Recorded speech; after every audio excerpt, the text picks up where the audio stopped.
প্রিয় খামারি ভাইয়েরা আসসালামু আলাইকুম। আমার সামনে যে গাভী গরুটি দেখতে পাচ্ছেন, এই গরুটি মাত্র 2টা বাচ্চা দিয়েছে। 2টা বাচ্চা দেওয়ার পরেই দেখেন তার সার্বিক অবস্থা কি। তার শারীরিক কন্ডিশন খুবই খারাপ।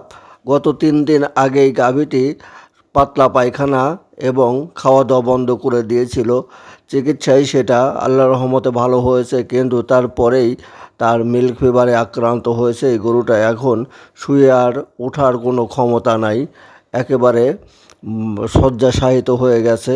যার কারণেই এভাবে গরু পালার থেকে না পালাটাই ভালো। যে খামারি বাড়িতে এই গরুটি আছে, বর্তমানে তিনি এই গরু সেভাবে পরিচর্যা না করার কারণেই তার গরুটির এই অবস্থা। আপনারা এভাবে গরু পালন করবেন না। তথ্যটি সর্বোচ্চ লাইক, কমেন্ট, শেয়ার করে আপনি দেখবেন, অন্যকে দেখার সুযোগ করে দেন।